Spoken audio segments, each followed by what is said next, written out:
Le match aura lieu en février prochain en 8e de finale de la Ligue des Champions, ça on le sait depuis hier. Et le tirage au sort, bien ce soir, Dortmund passait un test lors de la 16e journée de Bundesliga face au leader de Bundesliga, c'est Leipzig. Le score final est de 3-2, les images, c'est maintenant. Avec tout d'abord l'ouverture du score de Dortmund par Julian Weigl, 1-0 à la 23e minute. Gardien. Brandt, 34e minute pour le 2-0 pour Dortmund. Et puis Werner va profiter d'une erreur de Burki pour réduire le score. Sancho, 55e minute, 3-1 pour Dortmund. Nouvelle erreur de Dortmund et de Brandt, ça passait trop long exploité par Werner. Mauvais alignement en revanche de Dortmund. Mukiele prend Guerrero dans son dos et Patrick Schick égalise. 3-2, c'est le score final ce soir, mes petits. Vous retenez quoi? Les buts marqués par Dortmund ou ces buts encaissés? Qu'en pensez-vous? C'est binaire comme question. C'est pas binaire, c'est voilà, il y a eu 3-2 en plus. Là, c'est pas un partout, c'est pas là. Si t'es le Paris Saint-Germain, t'as envie de retenir qui sont faibles derrière. Mais moi, en tant qu'observateur, et un peu avec distance et de l'extérieur, je trouve que le pouvoir offensif de cette équipe est un des plus spectaculaires et un des plus impressionnants d'Europe. Moi, c'est l'inverse. Ah ouais? Pourquoi? Vous retenez, vous, les buts pris? Oui, parce qu'à mon avis, c'est ce qui empêche Dortmund d'envisager soit le titre de champion d'Allemagne, soit d'aller encore plus loin dans ces compétitions-là sur la durée. On sait justement qu'ils ont vraiment des attaquants de grande valeur, mais ce qui, à mon avis, peut leur porter préjudice contre le Paris Saint-Germain, c'est justement ces errements défensifs. Et ce match-là a été encore l'occasion de vérifier que même s'ils pouvaient faire une bonne prestation, parce qu'en plus, les buts qu'ils donnent, c'est des cadeaux de Noël. C'est des buts de cadeaux. Cadeaux de Noël. Mais bien sûr. Mais ils ne vont pas le refaire à chaque fois non plus. Ouais, c'est vrai que là, ce soir, c'est une équipe qui prend beaucoup de buts, mais ce soir, c'est vraiment, surtout les deux premiers, des erreurs individuelles. Tout à fait. Donc après, on ne peut pas dire que c'est un déficit défensif. C'est pas mal d'occasions quand même. Oui, après, Burki, avant ces buts-là, on sauve aussi beaucoup. Oui, mais après, vous voyez, parce que vous voulez dire que Dortmund n'est pas non, moi, je veux un rien adversaire à la hauteur pour dire. le PSG, mais vous retenez que les côtés négatifs de Dortmund. Ça, c'est un procès d'intention. Il y a eu des arrêts, mais il y a eu des arrêts de l'autre côté aussi. Déjà, ce qu'on peut dire, c'est que c'était un super match. Ah oui, par contre, ça c'était un vrai la fête plaisir du de foot. regarder ce match. C'était la fête du foot. C'est sûr que tu es passé du théâtre des rêves au théâtre du cauchemar, juste après. Mes petits, oui, ça c'est pour Monaco-Lille. On aura juste une question sur Monaco-Lille et l'élimination de Monaco d'entrée. On n'en parle pas. En foot de la Ligue. Vaut mieux d'ailleurs. Mes petits, je reviens juste sur les buts encaissés par Dortmund, et puis après on montrera les buts marqués, mais sur les buts encaissés. Au début de la saison, ce Dortmund-là était marqué par un déséquilibre croissant. On dit que Lucien Favre a réussi à corriger le déséquilibre. Est-ce qu'il y a des pistes là, de réflexion et encore des petites faiblesses décelées à... Non, mais là, tu vois bien que c'est Là, c'est compliqué. Là, c'est pas l'entraîneur. Sur le premier but, c'est une erreur grossière du gardien de but qui rate complètement son dégagement de la tête. Il a mal calculé la trajectoire du ballon. Le deuxième, Brandt, il ne va pas du tout la position du numéro de l'attaquant de Je sens un peu de stress sur les phases défensives. Je sens pas stress. Non, c'est uniquement un peu de panique. C'est de la... Enfin, en face, c'est fort aussi. Moi, je suis pas d'accord. Non, c'est pas de la panique parce que encore une fois, sur le premier but, le ballon, il rebondit. C'est juste une. Olivier, plus sur le deuxième, plus sur l'erreur de Brandt. Non, mais il y a eu quelques arrêts. Je suis d'accord avec le clan de droite là-bas. Oui, là, les méchants. Il y a eu quelques arrêts du gardien de Dortmund, Burki, parce qu'il y a eu des occasions de Leipzig. On a aussi dit que c'était la meilleure attaque allemande. Mais sur ces erreurs-là, mais je suis d'accord avec toi qu'après le 2-1, il y a eu quand même un vent de panique du côté de Dortmund qui n'arrivait plus à gérer. Leipzig, pendant bien 10 minutes, a mis vraiment le feu dans cette défense, jusqu'à égaliser, et après ils sont repartis de l'avant. Je dis pas que c'est une solution. Je dis pas que ça va régler leurs problèmes défensifs, mais il y a quand même, en janvier, on verra dans quel état, mais il y aura le retour de Witsel, qui est quand même un point d'équilibre important dans cette équipe du Borussia Dortmund. Après, l'animation défensive, elle n'est pas forcément mauvaise. Là, c'est pas imputable à l'entraîneur. Je veux dire, c'est des erreurs individuelles. Oui, mais d'accord, mais ils sont ce qu'ils sont. Je suis d'accord sur les deux premiers buts. Guerrero, bon, sur le troisième, on a bien compris que la défense, c'était pas son truc, et ça s'est confirmé. Donc il est arrière latéral d'aujourd'hui, un arrière latéral qui ne sait pas défendre. Sait pas défendre. Voilà. Bon, donc il sera un danger pour Paris, mais dans les deux sens. Donc il y aura vraiment des coups à faire dans le dos de cette défense du Borussia, ça c'est sûr. Et bien sûr qu'il faudra faire attention à l'aspect offensif, bien sûr. Mais même quand tu vois un match comme celui-ci, qui est un match superbe, mais tu vois quand même que dans le style parisien, c'est du pain béni. Mais oui, c'est du pain béni. Par rapport à la vitesse déjà. C'est du pain béni, Joe, quand même. C'est comme des punchers, Olivier. Oui, c'est-à-dire c'est une équipe de punchers. Mais tu te rends compte... Tu leur mets, ils peuvent te remettre. Non mais bien sûr. Laissez finir. Peut-être que peut-être que dans une compétition un petit peu plus haut, ils n'auront peut-être pas cette force. Je ne sais pas, mais en tout cas défensivement, c'est quand même avec Mbappé, avec même. Enfin de l'autre côté, ça va à 2000 aussi. Hein. Oui, non, mais arrêtez tout. Moi, j'essaie de démontrer. Je pense sincèrement que défensivement, le PSG est plus fort que la défense. Eh ben ouais, déjà là, tu as un sacré déséquilibre. Maintenant, on va revoir les buts marqués par Dortmund. Qu'est-ce qu'il nous apprend, qu'est-ce qu'il nous confirme sur cette rencontre? Donc, il a des joueurs de talent. Il a du talent, ça c'est clair. Qui sautent la première mi-temps, ils ont mis un sacré bouillon quand même à cette équipe de Leipzig. Bon là, il y a le gardien, il n'est pas irréprochable. Le nombre de joueurs de jaunes qu'il y a dans la surface, c'est une de leurs grandes forces. Ils sont 5-6 à chaque fois. Et le but de Brandt, ça c'est un but de qualité. Brandt et Sancho, ils font des gestes justes. L'action sur le but de Sancho, elle est magnifique. Avec Hakimi qui fait un 1-2, voilà. Donc il y a vraiment des qualités offensives. Mais ce soir, ils ont été punis pour leurs petites erreurs défensives. Moi, il y a quelque chose peut-être qui pourrait m'inquiéter. Je ne sais pas si vous partagez mes inquiétudes sur le Paris Saint-Germain. Dortmund est une équipe cyclique qui peut avoir des très très bonnes phases dans les matchs, marquer 1 voire 2 buts. La question est de savoir si Paris, dans ses temps faibles, pourrait couler. Mais oui, il suffit. Qui aujourd'hui, bien sûr qu'on veut être optimiste pour le Paris Saint-Germain, mais qui aujourd'hui est en mesure d'affirmer que ce Paris Saint-Germain, dont on connaît toutes les maladresses au cours des dernières années, va être suffisamment fort pour résister à une tempête de 10-15 000 personnes. On peut en avoir la conviction, l'espérer, tout ce qu'on veut, mais en être sûr, c'est impossible avec cette équipe. Bien sûr qu'il n'y a aucune certitude, évidemment. Et en plus, encore une fois, ils ne peuvent pas s'étalonner en France, c'est impensable. Ils perdent des matchs, oui, mais pour d'autres raisons, parce qu'ils ne sont pas complètement à fond. Et ils ne peuvent pas s'étalonner. Bertrand, c'est un peu l'histoire de vos commentaires. On a commencé à regarder ce match tout en dînant. Un excellent poisson, je le rappelle. Nous sommes reçus par cet établissement de qualité qui est l'équipe, l'hôtel, l'équipe. Mais les gens me disaient, enfin vous étiez en train de me dire, ah ça c'est pas de la Ligue 1. Il y a des vrais matchs. Oui. Et pourtant, j'ai l'impression que Dortmund, même si cette opposition ne soigne pas, ne s'améliore pas, n'améliore pas finalement ses points faibles. C'est des confirmations de points forts et de points faibles. Ça. Oui, c'est son ADN. Ça fait aussi aux caractéristiques des joueurs, à la jeunesse. Là, on en revient un peu toujours sur les mêmes choses, mais qui ne changeront pas d'ici le mois de février. Mais sur la capacité de cette équipe sur 10-15 minutes à imprimer des grosses séquences, ça c'est vrai. C'était valable ce soir. Ça l'était. Moi, j'ai souvenir d'un match que j'ai vu il n'y a pas longtemps entre Dortmund et l'Inter Milan. En Allemagne, vous avez été en difficulté en première période, et derrière, ils ont à l'Inter qui a en plus une vraie ADN défensive, etc., avec Conte qui est capable de. Mais ils ont pris le bouillon parce qu'ils leur ont imposé un rythme et les Italiens ont fini par craquer. Donc ce qui est arrivé à l'Inter peut arriver au Paris Saint-Germain, qui en plus, on le sait, comme le disait Seb, est capable, on l'a vu encore à Madrid, de se noyer quand ça. Là, on sera sur un huitième de finale. Alors on sera évidemment, Olivier. Bouchez-vous les oreilles, on sera sur un huitième de finale avec peut-être des fantômes aussi à se débarrasser, des choses comme ça, sur les séquences de temps faible face à cette équipe-là, qui peut avoir des bons cycles dans le match.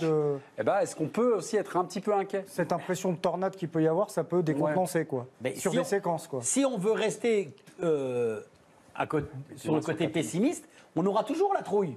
On aura toujours l'impression que nos commentaires iront, ah oui, mais avec ce Paris Saint-Germain-là, on ne sait pas, mais vrai, on ne sait rien du tout. On attend juste que ce match de février et de retour début mars soit un nouvel éclairage, soit une nouvelle direction. Parce qu'à chaque fois, on aura toujours les mêmes problèmes. On sera toujours en train de dire, oui, mais avec Paris, on ne sait pas. C'est chiant quand même. Si tu presses, tu peux leur faire mal. C'est de leur faute, on aimerait, mais c'est terrible. C'est après l'intensité du pressing du PSG, s'ils sont capables de le tenir longtemps et presser haut, ils peuvent vraiment les mettre en grande difficulté. Mais moi, je veux quand même les voir, Dortmund, avec Witsel. Voilà, c'est juste... on les reverra avec Witsel, le Belge de retour en janvier. Liverpool ne gagnera pas cette année la Coupe de la Ligue. Les Reds ont été éliminés ce soir par Aston Villa en quart de finale. Le match un peu particulier, puisque pour cette rencontre, Jürgen Klopp avait fait tourner, était obligé de faire tourner, puisque son Liverpool joue demain contre Monterrey au Mondial des clubs. Vous allez voir des buts d'Uriran, de Boys à la 17e minute, ça fait 2-0, d'un ancien pensionnaire de Ligue 2, un Angevin, Kodja, 36e et 45e minute. Et puis vous verrez Wesley Trompé-Keller dans le temps additionnel. À la 91e minute, donc 5-0. Demain, Liverpool rejoue au Mondial des clubs contre Monterrey en demi-finale. Il n'y avait pas les joueurs, mais il n'y avait pas Klopp non plus. Non, il n'y avait pas Klopp. Non, l'entraîneur des 23 ans était sur le banc. Il était obligé d'être là-bas. Il ne pouvait pas parce qu'il avait conférence de presse pour le mondial des clubs en même temps que le match. OL Mercato, information, l'équipe Damien Devor et Bilal Ghazi. Lyon s'intéresse à 2 joueurs, Gamero et Lemar. Avec ces 2 joueurs, Lyon corrigerait-il son déséquilibre à cette question? 2 chroniqueurs ne sont pas d'accord. Jingle, c'est un duel. Ça fait marrer le président. Olivier Rouillet, c'est oui. Sébastien Tarago, c'est non. T'as gagné le jackpot, là, Sébastien. J'aime bien. Nous sommes déjà en vacances. Olivier, c'est oui. Je vous écoute. Je sais qu'Olivier, avec vous, ça va être très rapide. On y va. Ah pardon, faut que je parte déjà. Oui. Oui, non, mais je pense que, en tout cas, l'apport de Gamero à la place de Depay, en soutien à côté de Dembélé, j'imagine, oui. Ça sera intéressant. Lemar apportant sa qualité technique. Son envie de se réveiller un petit peu, puisqu'à l'Atlético, ça va pas trop bien. Ça permettra aussi de suppléer Reine Adélaïde, qui est maintenant blessé. Oui, je pense que ça rééquilibrera un petit peu le schéma offensif, mais à Rudy Garcia de trouver quand même la bonne composition et le bon équilibre. Ah, j'aime pas quand Sébastien Tarago fait des grimaces comme ça, il a raison. avec ses sourcils. Non, ça rééquilibrera peut-être l'aspect offensif, je sais pas, mais en tout cas, ça rééquilibrera pas l'équipe. C'est-à-dire qu'on sait très bien qu'aujourd'hui, il y a un problème et un déficit de talent en défense centrale. Je ne crois pas que Gamero soit capable d'évoluer à ce poste. Il y a un déficit de talent au poste de milieu défensif. Je ne crois pas que Thomas Lemar envisage de jouer numéro 6. Donc je ne vois pas en quoi le recrutement de ces 2 joueurs, aussi talentueux soit-il et aussi improbable soit-il qu'on puisse payer le salaire de Lemar, puisse arranger les choses fondamentalement s'il y a un déséquilibre à Lyon. Fin de ce duel. Qui vous a convaincu? Est-ce Sébastien Tarago ou est-ce Olivier Rouillet? Compte Twitter de l'équipe du soir. Vous rentrez en lice, le président également. Il a le sourire, il est peut-être un peu trop confiant, c'est Sébastien Tarago, l'arbitrage du président. C'est la tour. Non, mais je pense que ces 2 joueurs feront vraiment du bien à ce Lyon. Après, de là à rééquilibrer toute l'équipe, je ne pense pas. Il manque à mon avis encore ce qu'a dit Sébastien, je pense, un joueur défensif et puis un milieu défensif, mais vraiment avec un très très bon niveau. Donc je pense que ça serait un très très bon début dans le recrutement, vraiment, mais pas assez quoi. Est-ce que ça peut rééquilibrer? Je me mets dans les clous et dans les pas d'Olivier Rouillet. Oui, donc Sébastien Tarago. C'était serré, mais. Je sais pas si c'est serré. Est-ce que ça peut... mais moi j'ai fait le rééquilibrage par rapport aux 2 joueurs, c'est tout. J'ai pas été sur l'ensemble de... Est-ce que ça peut rééquilibrer l'attaque? Est-ce que là, on est sur un plan pour Moussa Dembélé? C'est-à-dire, on met des joueurs qui sont compatibles avec Moussa Dembélé. Olivier, sur l'attaque, En fait, si ça avait été, est-ce que ça peut rééquilibrer l'animation offensive? Olivier était absolument parfait, parce que Gamero, il peut prendre la profondeur, tourner autour de Dembélé. Peut-être qu'il rechignera moins aussi aux tâches défensives. Lemar, on sait que quand il est en forme, il a quand même du volume. C'est pas un pur ailier, Lemar. Il peut jouer aussi dans le cœur du jeu. Donc là-dessus, je trouve qu'Olivier a raison. Après, moi, je me dis que cette année, Lyon, ils font tellement n'importe quoi que c'est la saison de tous les possibles. Pourquoi ils ne prennent pas Strootman? Non, mais après, Lemar, il a une qualité aussi, c'est de ça. Non, mais je veux dire, c'est la saison de tous les... Tu fais n'importe quoi. Mais vous êtes en train de nous dire que Strootman va venir. Va jusqu'au bout. Ils ont fait n'importe quoi depuis le début. Continuons. Kevin Gamero a un bon point pour lui. Il a le même agent que Rudy Garcia. Kevin Gamero est moins fort que Memphis Depay. Kevin Gamero. Oui, mais c'est un autre registre. C'est un autre registre. Et pour Dembélé, ça peut être intéressant. Pourquoi pas Allez, admettons. Thomas Lemar, vous savez combien il gagne? 4,8 millions. Ouais, net d'impôts. Ouais, mais si l'Atlético. Donc c'est à peu près chargé pour un club. Ça coûte autour de 12-13 millions d'euros par an. Non, mais après, sur 6 mois avec prise en charge. Oui, mais parce que vous pensez que l'Atlético Madrid, ils vont payer le salaire de l'opération. S'ils veulent l'exposer. Et en plus, Thomas Lemar, quel Thomas Lemar? C'est-à-dire que là, on n'est pas en train de parler, on va recruter Ronaldo. Non, on prend Thomas Lemar. Est-ce que Thomas Lemar va te changer la face de ton équipe au point que tu investis 12 millions, 13 millions d'euros de salaire par an sur ce garçon? Alors, sur 6 mois, c'est la moitié, ça fait beaucoup d'argent. Mais bien sûr. Je trouverais ça insensé et on disait surtout ne pas paniquer. Oui, je pense que faire ce projet-là, sauf si l'Atlético Madrid veut vraiment payer la moitié du salaire, ce serait, et encore, mais est-ce que c'est beaucoup d'argent, Sébastien? Est-ce que c'est beaucoup d'argent si à l'arrivée tu finis deuxième? En Ligue des Champions. À ton avis, est-ce que Thomas Lemar aujourd'hui, je dis juste ça, un fantôme un jour sur 3, je dis juste ça, va changer la face? Si tu investis de l'argent, et c'est effectivement, mais tu termines deuxième. Mais c'est le loto. On pense un peu. Non, mais Thomas Lemar, c'est le loto. Si tu me dis, tu es à l'Olympique Lyonnais, tu prends Icardi, bon, je dis ok, allez. allons-y. Et en plus de cela, pour Thomas Lemar, alors on va me dire, il y a l'Euro 2020 et tout. Venir à Lyon aujourd'hui, quand tu es à l'Atlético Madrid, il était titulaire le week-end dernier. C'est une grosse régression, mais il était titulaire le week-end dernier. Il n'est pas non plus complètement à la cave. Il a été sifflé par son public, ok, mais il était titulaire. Venir à Lyon, c'est une régression sportive. Et je pense que quand on accepte les régressions sportives, c'est jamais bon. J'ai un petit mot à vous dire sur Thomas Lemar. C'est dans l'article de Damien Degord et de Bilal Ghazi, déjà disponible sur le site L'Équipe. Pour Lemar, l'Atlético veut assortir une option d'achat obligatoire. Là, ça ressemble à la fin du film. Alors. Donc il a été acheté combien, 72 millions d'euros pour 2 ans de contrat. Donc ils vont pas vouloir le vendre 20 millions. D'accord. Mais c'est une pitrerie. S'ils vont là-dedans, l'Olympique Lyonnais. Moi, j'arrive pas à imaginer que l'Olympique Lyonnais. Je sais qu'ils sont en déshérence depuis quelques mois et qu'ils font n'importe quoi, ce qui ne leur est pas arrivé souvent, je le répète, depuis 20 ans. Mais enfin, quand même, il y a des limites. Il y a des limites. C'est pas possible de faire ça. Je ne vais pas jouer à l'apprenti directeur sportif, mais enfin, on a le droit d'avoir des idées. Hier, on parlait ici d'Enzonzi, par exemple, au milieu de terrain. Excusez-moi, Nzonzi, c'est une piste qui a été réactivée il y a quelques semaines de ça par Lyon, tout comme Digne. Et tout comme Gamero. Et moi, j'ai un autre nom à proposer. Et j'ai un autre nom à proposer. Il a fait l'actualité récemment parce qu'il a parlé de Guardiola, mais Benassia qui est parti au Qatar. Rudy Garcia le voulait à un moment quand il est arrivé à l'Olympique de Marseille. Il est largement opérationnel. La Juve a essayé de le faire revenir quand il y a eu les croisés de Chiellini. Ça se fait pas. Ça s'est pas fait. Par exemple, Benassia, c'est un joueur expérimenté, passé par le Bayern, par la Juve, par la Roma. Ce serait une excellente idée pour l'Olympique Lyonnais. Après, il était aussi parti d'Europe parce que, alors qu'il était dans un grand club, pour d'autres raisons. Il ne jouait pas la Juve. Je suis d'accord, mais il aurait pu intéresser d'autres clubs européens. Il a décidé de partir. Oui, un choix de vie, quoi. Voilà, c'était un choix de vie. C'est peut-être aussi. Mais moi, je l'adore. Pas forcément fermé, je pense à un retour. Mais je trouve que c'est un super joueur. Je pense que ça peut être une bonne idée. Non, mais ça, pourquoi pas. Admettons, ça fait partie, comme tu dis, d'avoir des idées. Ça paraît improbable au départ, mais peut-être que le joueur il peut être tenté. Comme Juninho fait pas le... J'essaie de me placer, en fait. Oui, bien sûr. Ok, très bien. J'ai le numéro, il n'y a pas de souci. Oui, mais Juninho refuse de vous prendre au téléphone, ça je le sais. Compte Twitter de l'Équipe du soir.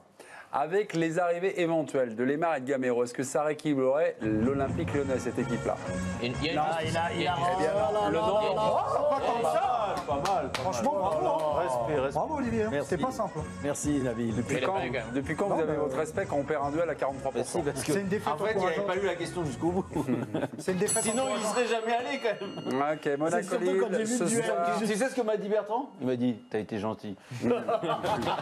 Monaco-Lille ce soir, Monaco éliminé donc dès les quarts de finale de la Coupe de la Ligue. 3-0 ce soir donc pour le LOSC, Osimhen 19e minute, vous allez voir le but. Et puis après les 2 derniers buts vont être marqués par un même et unique homme, Loïc Rémy à la 45e minute, plus 2 donc dans le temps additionnel. Et enfin Loïc Rémy va exploiter une faute de Subasic.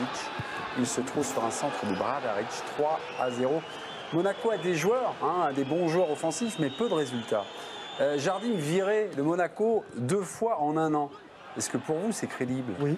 Ah oui, oui. Le prochain match. Lille? Ah bah attends, ça sent pas bon là déjà. Je veux dire, l'équipe elle est irrégulière. On lui a donné les moyens nécessaires avec un mercato. Je veux dire, vous avez dit de vous-même qu'il y avait des très bons joueurs. On est quand même loin du compte. Il n'y a aucune visibilité. On sent même pas d'âme dans cette équipe. Jusqu'à quand en fait? Je veux dire, quelle est la différence notable avec ce qu'a fait Jardim avant de partir, ou même Thierry Henry? C'est un tout petit peu mieux, mais pas plus. Alors il a trouvé un 3-5-2 avec Golovin et les deux, Slimani et Ben Yedder. C'est le seul truc qui fonctionne. Derrière, c'est journée porte ouverte. Après, moi, je suis plutôt sur le nom. Si on regarde les buts de ce soir, on transposait le débat par rapport à ce qu'on disait de Dortmund. Les 3 buts, c'est quand même 3 cadeaux. Mais c'est des cadeaux tous les week-ends. Je suis d'accord avec toi. Dans quelle mesure là, est-ce que c'est la faute de Jardim? Moi, j'ai toujours du mal à juger un entraîneur qui a eu des très bons résultats dans cette même équipe et qui ensuite, donc, il est devenu nul du jour au lendemain. Il y en a certains, tu sais, les juger. Henry est venu, il n'a pas fait mieux non plus, il a même plutôt fait pire. Il n'a pas fait certains choix forts. Bertrand, si je peux me permettre, Glick et Gemerson, c'est ses soldats, c'est ses hommes. Ils n'étaient pas là ce soir, mais je parle dans l'absolu. Et donc là, on voit, il y a Maripane, Badiachile qui sont protégés parce qu'ils est jeune, ils font pas beaucoup mieux. Oui, quoi. Donc, après, tu peux les installer, leur donner de la confiance et arrêter avec Glick au bout d'un moment, parce que Glick, il a coûté je ne sais pas combien de points cette saison. Oui, mais ce soir, ça, c'est des choix de Jardim. Il n'était pas là. Ça, c'est imputable. Glick, comme tu dis, ce soir, il n'était pas là et ils prennent un bout. Et ils en ont pris 3, ils peuvent en prendre 6. C'est pas le match de ce soir, c'est la séquence. C'est la séquence. Ouais, mais après, on parle de virer Jardim. S'il gagne Lille ce week-end, il revient à 3 points de Lille, quoi. Donc comment on pas fait non plus catastrophique, quoi. Donc c'est quoi? C'est décevant. Ils ont eu un départ terrible. Ils visent pas la 6e place, hein, les Ils Hawks, peuvent là. toujours Non, faire mais un troisième. d'accord, mais tu reviens Parce qu'ils envoient de la caillasse, hein, 40 patates sur Ben Yedder. Ce qui les intéresse, c'est la Ligue des Champions. Je veux dire, il y a un moment, il faut tu qu'ils avoir des reviens. ambitions. Oui, pas loin, c'est vrai qu'ils ne sont pas si loin. Si ce week-end, ils battent Lille, ils reviennent à 3 points, quoi. En Donc trompe-l'œil. Jardim, Et Lille est 3e. donc Jardim, pour l'instant, sauvé, on va dire, par la Ligue 1. l'illisibilité du Oui. classement de la Ligue 1 On a- pour on a l'instant. bien Non, compris mais qu'en c'est deux, absolument. c'est un peu ça. Bah, Bah oui. En 2 ou 3 journées, tu es 4e ou tu es 13e. Ouais, oui, La seule chose, c'est que si à la trêve, Monaco devait se retrouver 13, 14, 15. Ah oui, là, on parle d'autre Eh chose. oui, non, mais c'est 2 matchs. Ça se joue. Ça se Ouais, joue. mais là, tu vas jouer. C'est Ce pas week-end, raisonnable. il est important. Oui, bien Si sûr. tu perds, tu passes à 9 Ah oui, points du mais faut- 3e. Ouais. Là, tu peux commencer à te dire, oui. Là, mais il- donc l'hypothèse de voir Jardim partir est pas oui. totalement Mais- idiote, même si elle coûte très cher. Encore. Monaco a fait un très très mauvais début de saison. Puis au moment où il y a des transferts d'Islam Slimani et de Ben Yedder, au moment où Golovin revient, il y a un trident d'attaque qui est, je sais pas, l'un des Très plus, fort. l'un des plus talentueux de notre championnat. On se dit que Monaco va vite recoller au peloton. Et on sent, alors c'est vrai que c'est 6 points, mais on sent qu'ils n'arrivent pas, à Ah, mais recoller. ça va un peu mieux parce qu'ils étaient vraiment dans la nasse, Ah, là, hein. oui, ils étaient dans la nasse. derniers. Oui, ils étaient derniers Puis au même bout ce du soir, jour. tu dis, c'est vrai, il y a eu beaucoup d'occasions. Ah, mais c'est Ils comme en prennent- boîte de nuit. Ils prennent le deuxième but juste avant la mi-temps sur une énorme erreur de Badiachil. À 2-0, pénalty raté. Voilà, et Mais, c'est pas non Jo, plus, c'est comme en boîte c'est de pas nuit, dans- Monaco. Comment Ouais, mais Tu arrives à la c'est- porte, tu crois que tu vas rentrer, elle se ferme tout le temps à la dernière seconde. J'ai toujours l'impression que ça va le faire. Et en fait, Ça m'est jamais arrivé. ça se fait. Non, mais Excusez-moi, parce que je veux dire, excusez-nous. Est-ce que là, vous nous racontez votre vie nocturne ou vous nous racontez la situation de Monaco? Parce que C'était avant sinon, que c'est- ce soit connu, ça ça. c'est un s'appelle argument une qui n'a rien à métaphore. faire dans cette Ah Tu bon, émission. crois, soit tu connu. crois que ça va le faire et ça se ferme devant toi. Oui. C'est à chaque fois ça. Avec moi, tu crois que ça va le faire et puis tu as toujours une cagade derrière. Ouais, mais voilà, dans un match comme celui-ci, moi, ce qui m'inquiète, c'est l'implication des mecs. Défensif? Non, tout. Même attends, Slimani, quand il tire le penalty, mais c'est une catastrophe. Enfin, il y a tous les grands joueurs ratent des Non, mais pénaltys. je m'en fous. Platini a raté des pénaltys. Mais c'est possible. Olivier, très bon, vous ça. êtes à côté du président du fan club Oui, d'Islam non, mais je Slimani. sais, Non, je l'avocat, sais, c'est son l'avocat. pote, ils étaient au bled ensemble et il nous racontait l'histoire. Il nous a raconté l'histoire. il y a Le lui bled, qui c'est- connaît. excusez-moi, le bled, c'est Saint-Germain-en-Laye. Oui, ça non, va, mais c'est comme ça. Il nous a raconté l'histoire. Bonjour le bled, Ville Royale, des Yvelines et tout ça. hein. On peut Mais être- c'est- moi je c'est veux ça être qui m'inquiète. conservateur. Parce qu'on parle, c'est vrai, il y a les erreurs défensives, mais même dans le jeu, à part un peu, comment il s'appelle Golovin. Golovin, merci. Le reste, moi, je vois rien. Je souffleur. vois, comment il s'appelle Ben Yedder Non. Slimani Bakayoko. Ouais, je Slimani, trouve lâche-le pas un peu, quoi. rentré, bon, pas très présent. Pourquoi vous rigolez Parce que Parce qu'il c'est- fait les. c'est- Eh, mais j'ai toujours c'est- des mal, pas moi, de avec le souci. nom. c'est Bertrand qui vous fait votre souffleur. Eh, J'aime bien. Tu es meilleur dans cet exercice, c'est ça Bertrand, c'est mon prompteur. Tu veux dire quoi maintenant? Non, mais moi, bon. Donc, Ouais, lui, c'est le souffleur, moi, toi, ce c'est qui l'assistant. m'inquiète, c'est l'implication des joueurs. Voilà. Ouais. Et ça, c'est pas. Jardim. Non, mais après, Si, justement. Oui. Justement, l'entraîneur a automatiquement quand même Ouais. une part de responsabilité dans l'implication, dans fantômes. l'organisation Mais- et mais- la concentration Ouais, des mecs. effectivement. Il y a Sauf des- à Lyon. Non, mais il y a des fantômes. Sauf à Lyon. Si, à Lyon aussi. Le clan de droite, là. Mais vous êtes vraiment. Ouais, non, bon, là, on est content, on est à la J'ai montagne, de la il est chance qu'on est à l'antenne 23h21, parce on que profite, si on quoi. n'était pas à l'antenne, bah, sinon, qu'est-ce quoi. que je leur mettrais Oh putain, je vois, non. Hop. Non, mais il y a Hop, des. hop, hop. Non, verbalement, Non, messieurs. mais excusez-nous, mais Calmez-vous. Olivier, comme lance et relance le débat, c'est vrai que Jardim, il y a quelque chose, il a perdu les clés. bien sûr. Ça veut dire quoi? Il a perdu les clés. Bah, Non, mais ça arrive, l'année où il gagne le titre, ils sont en demi-finale de Ligue des Champions, c'est un des meilleurs entraîneurs d'Europe, et donc Ouais. maintenant il est nul. Oui, mais personne c'est n'a dit ça. Bertrand. On a Ah quand non, mais même- bon. Est-ce que Le chemin est compliqué depuis ce titre, d'ailleurs, pour lui. Bertrand, Faut reconnaître. Mais parce qu'il a aussi perdu des super joueurs. Ah, mais à un moment donné, je veux bien. il en a pas des super Mais joueurs, non, non. à chaque fois, on fait le débat sur les entraîneurs. Mais on l'avait sur Zidane vis-à-vis de Ronaldo, etc. Guardiola vis-à-vis de Messi. Mais lui, Jardim était meilleur entraîneur quand il avait un Fabinho qui était au top, qui est à Liverpool, qui avait Bernardo qui est maintenant à Enfin, City, qui avait à l'échelle de la Ligue 1, il a des ça génies. joue, ça Moi- joue aussi à ça. Quand tu mets Balotelli, t'es le premier à le critiquer. Balotelli, il te fait une Ouais, cagade mais dans un match. à l'échelle de la Ligue 1, il a quand même un effectif, c'est les 3 premières places. Tu peux quand même espérer mieux que prendre des 3 buts à Non, mais ça, domicile. Je veux dire, là-dessus, on est qu'il d'accord. soit pas responsable de tout, De pour tout, X voilà. raisons, parce que la situation est Voilà. disparate, qu'il n'a pas choisi Fabregas, Voilà. qu'il n'a pas choisi Maripad, mais il a quand même une part de responsabilité dans ce qui se passe. Bien sûr qu'il y a une Sur part de la- responsabilité quand ça se Donc, passe bien et quand ça se ok, passe mal. sur certains, Mais de là sur à le virer- sur certains choix, je t'ai parlé de Glick et Gemerson. Je veux dire, à un moment, il fallait faire aussi une rupture avec le Jardim saison 2 ou saison 3 qui a gagné. Et c'était aussi faire des choix d'hommes forts, envoyer un message. Il ne l'a pas fait. Aujourd'hui, je pense qu'il paye aussi en partie ça. Est-ce qu'un entraîneur, c'est comme un joueur? Ça peut faire des bonnes, mais ça peut faire aussi des mauvaises saisons. Ouais, c'est possible. D'ailleurs, il y a des entraîneurs qui réussissent leur première année, puis qui ensuite ont des difficultés. Enfin, il y a différents C'est profils. aussi comme certains consultants peuvent faire une bonne et une mauvaise saison. Tu Non, je me pas sens chez visé, nous. là Pas chez nous. Moi, je suis sur une bonne saison. Après, vous, je ne sais pas. Mais non, parce que l'an passé, t'avais été mauvais. Alors, vous n'êtes pas consultant, vous êtes chroniqueur. Ah, pardon, excusez-moi. Consultant, c'est qu'on a joué au football professionnel et vous avez joué au niveau amateur. J'ai joué au football professionnel en foot en salle, ça compte. Au bled. Sur la plage. Sur la plage. Le consultant n'est pas forcément plus intéressant, mais tu gagnes mieux. D'accord. Je vais aller voir le patron. Il y a un peu de frustration. Regardez, je vois Nico. Putain, merde. Là, il y a le Je l'avais dans la poche. Si c'était moi, c'est le carton, je le prenais en rouge. C'est vrai? Ok, les cartons. Ou alors il s'est pas senti visé. Les cartons sont là, président. Pas de carton là. S'il y a quelqu'un qui vous ennuie. Mes petits, on va passer à Neymar capitaine à présent. Dans l'entretien accordé à France Football, Neymar interrogé sur la roue libre. De Gaulle. Ah oui, il est en roue libre. sur la possibilité d'avoir le brassard un jour pour le Paris Saint-Germain. On va écouter cet extrait. Pour lui, Thiago Silva est un bon capitaine, mais pour l'avenir, c'est une possibilité. Regardez ce qu'il nous dit. Neymar, donc capitaine du Paris Saint-Germain, est-ce pour vous une idée à creuser ou à jeter? À cette question, 4 chroniqueurs ne sont pas d'accord. Jingle, c'est un super duel. On y va. Ah ouais, c'est vraiment là. C'est C'est très clivant. idée à creuser, la tour. Quoi? Mais La tour pourquoi Tarago. vous faites des pets de bouche avec. Non, c'est pas la tour Idée à Tarago. creuser, la tour Tarago. Non. Ah bon? Ah bah non, moi c'est Non, l'exact c'est moi. inverse. Vous n'aviez pas compris? Idée à creuser, Gély trouillé. Non, à jeter, moi. Alors, Non, je suis avec Là, Olivier Rouillet. décidément, il y a des gens À creuser, il y a des- je vais faire votre- je vais faire votre métier. Il y a des- Idée à creuser. C'est nous deux. Voilà. idée à Rouillé creuser, Tarago. Tarago, Je commence. rouillé. Il y a des gens qui vous Ok. souhaitent du mal, Olivier. hein. Idée à jeter, Gélit, la tour. Bien sûr, voilà. On est bien d'accord. Ah bah oui, oui, on est d'accord. Ok.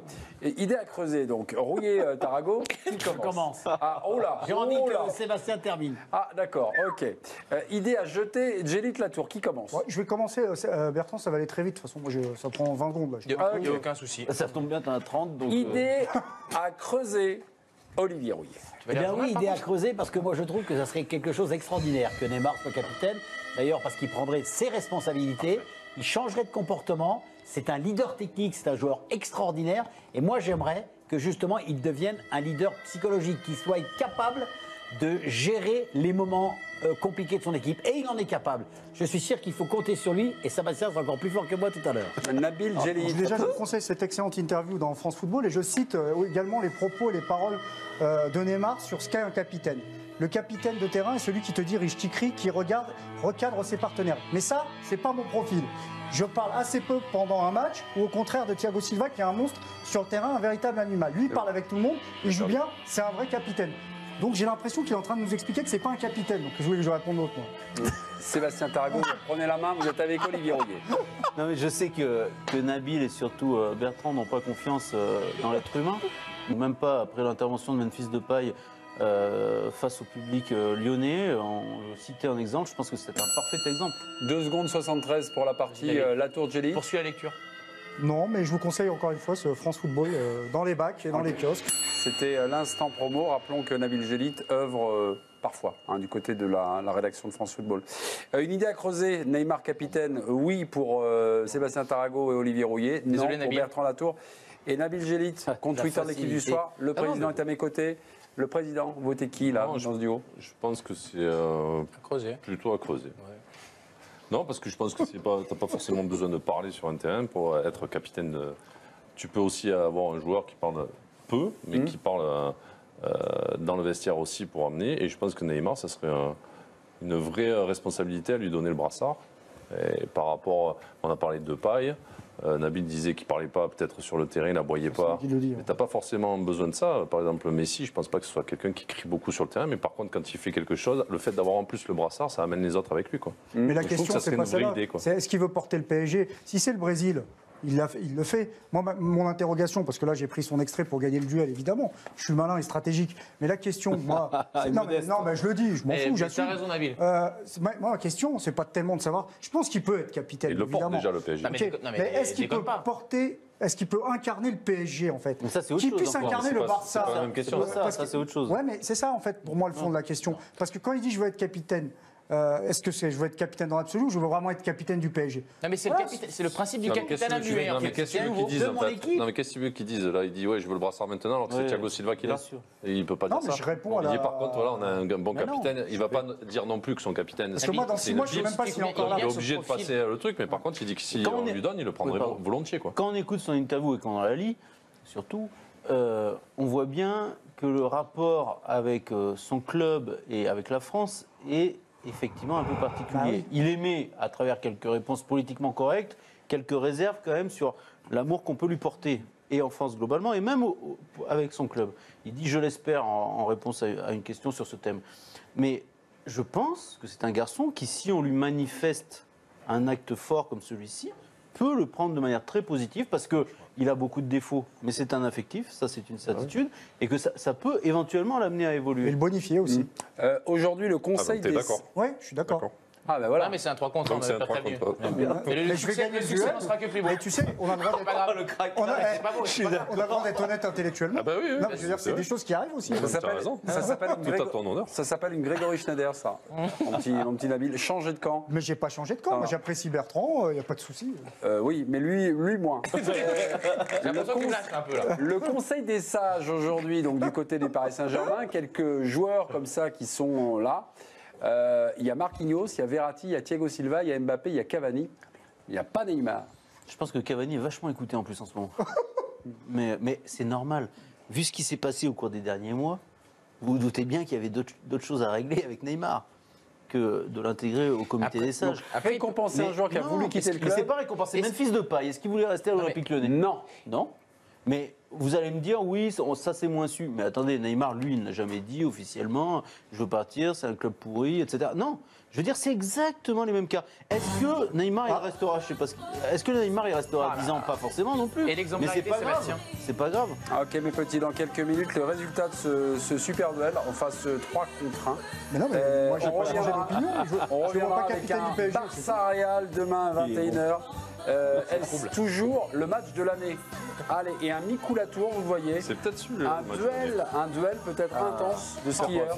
Ça s'est passé cet après-midi sur les pistes d'Avoria. A tout de suite. De retour, dernière ligne droite de l'émission délocalisée à Morzine. Morzine, un week-end à gagner sur le compte Twitter de l'équipe du soir. La question est qui est leader au classement général de la Coupe du Monde de biathlon. Répondez sur le compte Twitter, nous aurons un tirage au sort dans quelques minutes. À gagner un week-end à Morzine ainsi que les forfaits à ski quand même. Week-end, plus ski, voilà, c'est offert par l'équipe du soir. Et ce n'est pas pour Nabil Gélit, me dit-on en régie. Je vais donner le résultat du Super Duel. J'ai juste un message envoyé à la production. Mathieu Maes et ses équipes. Nabil Gélit a-t-il retweeté le duel? On était sur Neymar, capitaine. Neymar, capitaine. Est-ce qu'une idée à jeter ou une idée peut-être à creuser? L'idée à creuser était incarnée par Olivier Rouillet et Sébastien Tarago.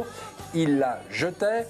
C'était Nabil Gélit et Bertrand Latour. Appuyé par le président Joan Micou, évidemment. Alors qui gagne, mes petits? Oh là là! Voilà.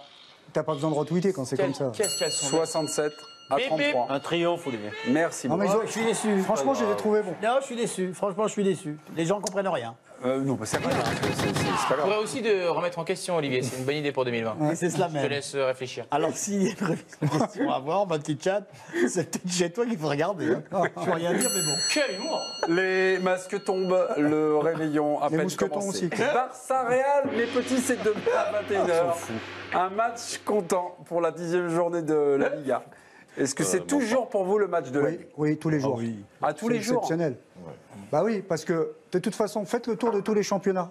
Moi, je me suis posé la question quand on a Liverpool City? Oui, mais c'est en dessous. Non, mais surtout, il y a 14 points d'écart. Ouais. Non, mais l'affiche, elle est excitante. Aujourd'hui. Elle est excitante. Mais on pensait que ce match allait décliner, parce que ça s'est résumé à un moment entre Mourinho versus Guardiola, ensuite Messi versus Ronaldo. Aujourd'hui, ça serait quoi? Aujourd'hui, c'est Barça versus Real. Voilà, tout simplement. C'est deux collectifs. Un, c'est sûr toujours bonifié, valorisé par la présence de Messi. Le match, il est hyper excitant parce que le Real a réussi à se reconstruire sur cette première partie de saison. C'est toujours aussi excitant. Ah bah moi, j'attends que ça. Non, mais en plus, t'as le classement. Ouais. T'as quand même le Barça qui a un point devant.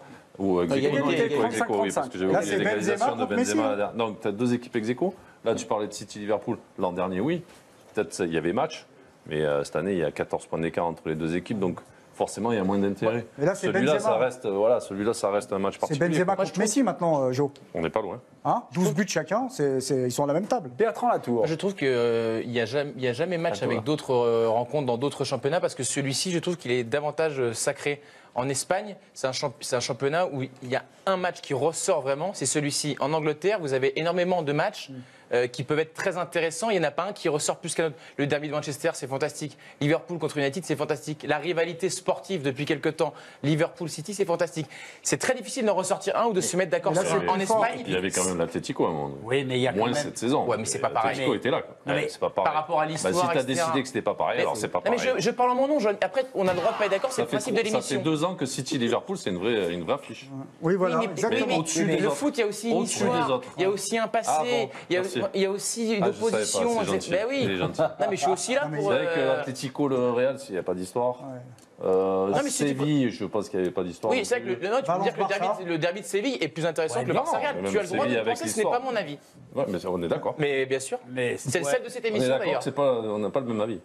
J'en suis certain. Mais là, il vient de te faire dire qu'il préférait le derby de Séville au derby. J'ai jamais parlé du derby de Séville. On n'en parle pas Je lui ai dit football. que Séville par rapport.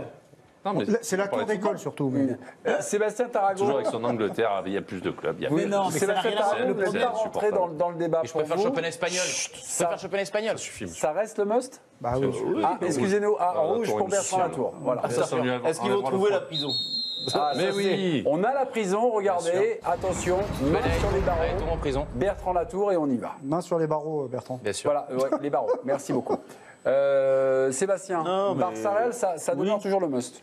Je crois, oui. Après, il y a d'autres matchs fantastiques.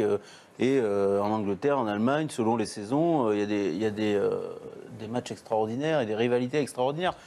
Il se trouve qu'en plus, en Espagne, il y a au-delà du football, ça dépasse le cadre du football. Aujourd'hui, il y a un aspect politique qui est très présent ces derniers mois. Merci Bertrand, mais quand tu es un président, c'est pas le principe de parler au président.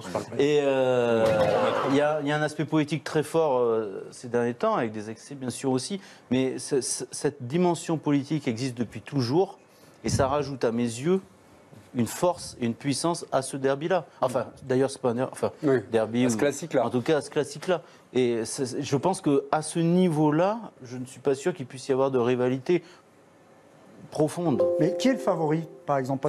On va y revenir. Juste, on va prendre un petit chemin de traverse et y retrouver Zidane en conférence de presse qui a voulu un peu dépassionner cette rencontre. On va écouter le coach du Real Madrid. Dans ces matchs-là, tu dois être à ton meilleur niveau. Et vous savez, c'est la même chose pour Barcelone. Je ne crois pas qu'il y ait un match au Camp Nou et un autre à Bernabéu. Pour moi, on peut faire un très bon match dans les deux stades. Moi, je suis pas tout à fait d'accord avec ce que j'ai entendu. Non, mais surtout quand même, juste une parenthèse. Je reviens sur la dimension politique, mais là, des deux côtés, j'espère en tout cas qu'il y a une prise de conscience et la volonté d'apaiser les choses. C'est-à-dire que Valverde, l'entraîneur du FC Barcelone, a également dit que tout le monde était à Barcelone. Enfin, il y a une volonté d'apaiser les choses parce que ce match a déjà été repoussé pour des considérations politiques. L'indépendance de la Catalogne. Oui. Enfin, c'est plus complexe, mais bon, en tout cas, oui. Et là encore, il y avait des gens qui ne voulaient pas jouer ce match. Donc, je pense qu'il y a une volonté dans les deux clubs, et j'espère que ça va durer jusqu'au match, d'apaiser la situation. Nabil, qui est le favori? Justement, Zidane nous dit finalement Camp Nou, Bernabéu, c'est un match à part, la théorie du match à part. Mais... Non, mais il y a un facteur quand même qui différencie. Même si collectivement le Real est en progrès à tous les niveaux, mais il y a un joueur qui est resté. Il y a un joueur qui est supérieur, il y a un joueur qui est ballon d'or, et il y a un joueur qui vous fera tout. Pour moi, c'est du 51-49. C'est du 51-49 parce qu'il y a Messi. Tu me l'expliques comme tu veux. On a vu contre l'Atlético. Ils ont souffert comme jamais le Barça. Ter Stegen a été énorme. Et là, tu as Messi qui sort de la boîte. Donc, évidemment que collectivement, et même en termes de talent individuel, il y a des joueurs au Real qui peuvent faire la différence dans les 30 derniers mètres. Mais il n'y a pas de Messi au Real. Pardon, mais il a déjà perdu des classicos, Messi. Pardon? Il a déjà perdu des classicos. Oui, mais là, je dis pas, je sais pas ce qui va se passer. Mais si on me demande qui est le favori, mon sentiment, mon opinion, je pense que c'est Barcelone. Voilà. Moi, je dirais, est-ce qu'il y a cette saison, il y a deux Barça à l'extérieur, Barça à domicile? Oui. Oui, mais il y aura surtout un Barça contre Madrid, qui est complètement différent. Ça aussi, ça fait 25 ans Vous, que ça c'est dure. la théorie du match à part. Mais ça fait 25 ans que ça dure. Plus même. Moi, je pense que vous allez vous demandez à des gens dans la rue, dans le monde entier, on va vous parler de Barça Real. Mais oui. Plus que d'un PSG Marseille, raison. bien sûr. Ou d'un City, Liverpool. On parle plus de.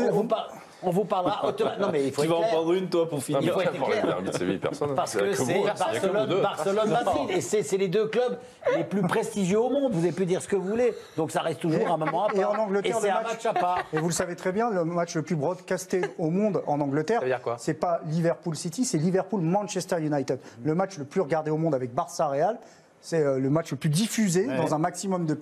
Et là, c'est là où je te rejoins parfaitement, parce que quand on voyage, on se rend bien compte que les gens, ils sont Barça au Real. Je veux dire, c'est un marqueur Rien que aujourd'hui. par les maillots que tu vois. Voilà. Juste les gens qui ont, que ce Juste soit en pour Afrique, en revenir, les Asie. petits, Exactement. Mais oui. il y a Nabil qui nous a dit avantage Barça parce qu'il y a Messi. Bah oui. Tout le monde dit avantage Barça. C'est tellement équilibré. Je que je vais trouve pas que- mettre Non, c'est équilibre équilibré. là-dessus, mais C'est tellement équilibré. Là, c'est un pull hein, déjà, mais.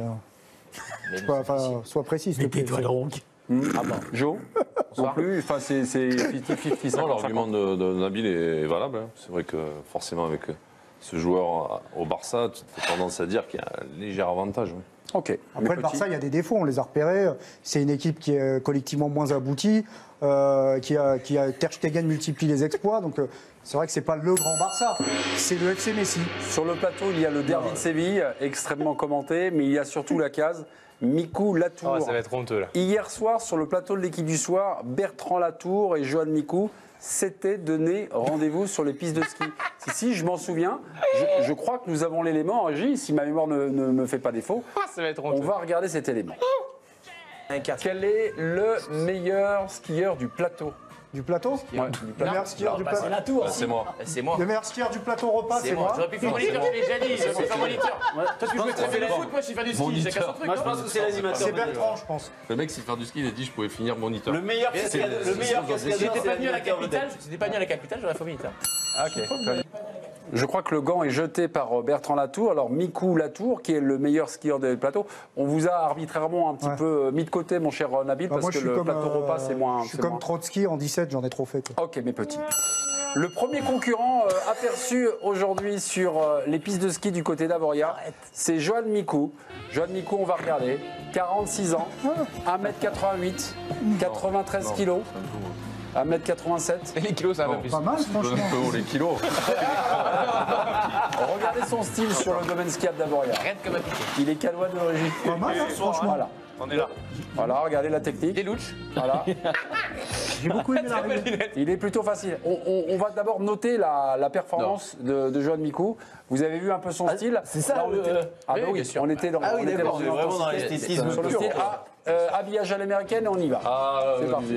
Voilà. Moi, je me note pas. 10 pour Olivier, 8 c'est très bien, 9 Sébastien, c'est exceptionnel, 7 c'est bon, mais sans plus. Qu'est-ce que vous lui reprochez? Il était Vous bien. avez dit qu'il était raide? Ouais, arrête comme un Un piqué. peu raide. On va aller voir le deuxième concurrent qui vient d'Albertville, la terre des champions. S'il n'avait pas été star du PAF, il aurait pu être moniteur de ski, confidence hier, en toute sobriété. Regardez. Il est où? Ah ouais, c'est lui qui passe là. Non, le poteau. Ah. Oui. Comme ça. Non mais natif d'Albertville. C'est minable. C'est pas possible. Qu'est-ce qu'il lui arrive? Qu'est-ce qu'il s'est. Ah, non, faut arrêter. Quoi ça Voilà. Mais non, c'est pas moi. Bah si, on vous regarde bien. Mes petits, notez Bertrand Latour. Ah mais c'est pas Bertrand ça. Bah si, c'est Bertrand. Ah bah mais il si, est on a minable. bah, si, bah, il est pas bon. Hein. Bah on dirait moi quoi. 0, 1, 2, 2, et vous lui mettez 2 points quand même. Hein. Oui. Pourquoi? Parce qu'il s'est pas cassé la- Il tente, c'est bien. Il va progresser pour C'est pour le virage. Et je comprends pas, vous êtes là à Albertville. Mais, Ça arrive même au meilleur. J'étais dans un jour sans. Bertrand, Je suis là. J'étais dans un jour sans et voilà. mais tu m'avais dit que tu étais niveau intermédiaire plus. Bah oui, mais tu vas où Et là même Messi, il a raté des matchs. Voilà, qu'est-ce que je te dis. Oh là là. Bon, en tout Ça, on cas, on dirait est un- ravis de vous avoir sur le plateau parce que prof de ski, c'est pas possible. Mes petits, en hommage à Bertrand Latour et à Johan Mikou, on s'est fait un petit les Bertrand et les Johan dans le sport. Oh là. Ah ouais. Alors non, je vais vous donner des définitions, il va falloir me retrouver le champion. Bertrand. J'ai joué avec mon frère en sélection nationale. Bertrand Traoré. Je suis Bertrand Gilles. champion olympique à 2 reprises avec Nicolas Bertrand Karabatic. Gilles. Bertrand Karabatic. J'ai arrêté ma carrière Bertrand Gilles. de C'est bon, handballeur donne des points, républicain. là. Bertrand Gilles, point pour Bertrand Latour. Je suis né en 1947. Durant ma carrière, j'ai eu plusieurs surnoms comme El Salvador, le sauveur, Henri, El Flaco, le maigre, ou encore le prince d'Amsterdam, Johan Cruyff. Johan Cruyff. Bonne réponse de Johan Mikou. Après ma carrière, je suis devenu. Je suis né à Bobo du Lasso. C'est moi. Non, je l'ai dit, bébé. C'est mon gars, merci. S'il vous plaît. C'est mon gars. S'il vous plaît. Nabil Gélit, on me dit que la production. Voilà. Nabil Gélit. Je me suis déchiré juste avant. J'ai joué en Angleterre, aux Pays-Bas, surtout en France. Oui. À la JOCR, j'ai 24 ans. Et aujourd'hui, en 14 matchs de Liga. Mon entraîneur Rudy Garcia m'a fait entrer en jeu dimanche contre Rennes. La réponse était Bertrand Traoré. Je suis français, né à Annecy. J'ai 38 ans et je suis encore en activité. Johan Claret. J'ai obtenu 6 podiums de Coupe du Monde. Johan Claret, c'est bon. Johan Claret. Bonne réponse. Dès qu'il y a un peu d'omni, il y a des gains. Johan Mikou, voilà. Bravo. Je suis un ancien footballeur. J'ai joué 219 matchs dans le championnat de France. J'ai joué dans 2 autres championnats en Europe. Johan Mikou. En sélection nationale, j'ai marqué un seul but et joué la Coupe du Monde 2002. Zidane a joué avec moi. Johan Mikou. Eh ouais, c'est Johan Mikou. Zidane a joué avec vous. Pas Guardiola. Combien de matchs? Vous avez joué avec Zidane? Non. Combien de matchs? 219 matchs dans le championnat de France.